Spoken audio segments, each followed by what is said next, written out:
Good afternoon, Reverend Sam. Good afternoon, Pastor Shegun, and all the prophetic prayer tribe. My name is Lillian, and I have come to testify to the glory of God.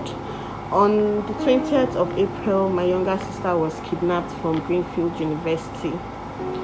It was so devastating. We didn't know what to do and how to get the money they were asking for. And before now, I used to join the prophetic prayer hour once in a while, but then I told myself that I was going to be consistent and I'm going to testify on this altar. Then I started following up the prayer every morning. I'll call her name, I'll connect her to the altar, I'll pray, I'll call my family member, we'll pray together on the platform. And then one day Pastor Sam said, I can't remember the dates, but please forgive me, he said, our souls has escaped death. I keyed into it and I prayed over her life. I prayed for God's mercy upon her life.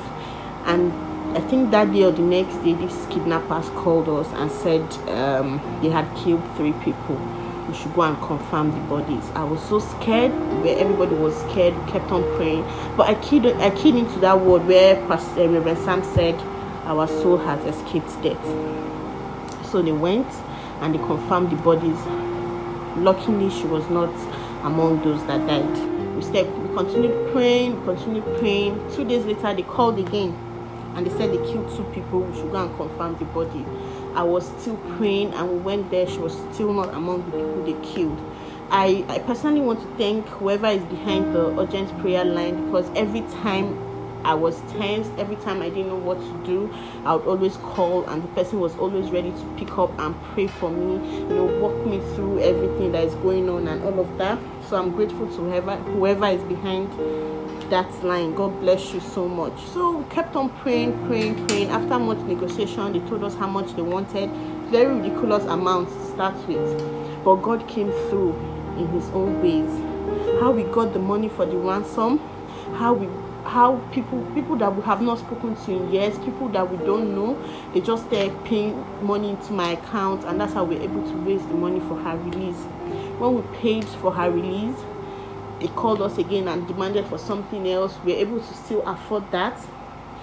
And after paying everything they asked for, they stopped picking our call. We'll call and call, they won't pick.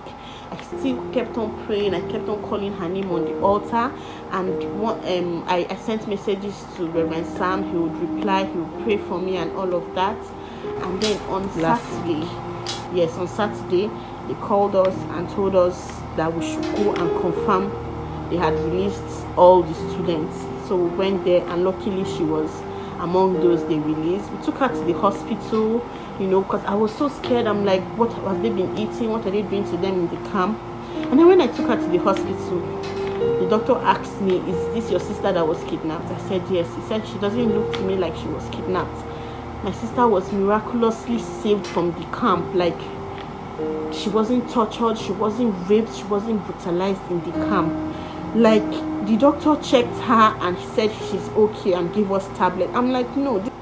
I was still not convinced, so I took her to another hospital where they ran all the tests you can think of. And then when the results came out, she didn't even have a drop of malaria in her system.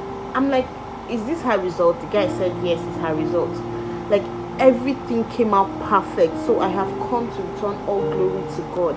And I want to say thank you Reverend Sam, thank you Pastor Shegun, thank you everybody behind the camera. God bless you.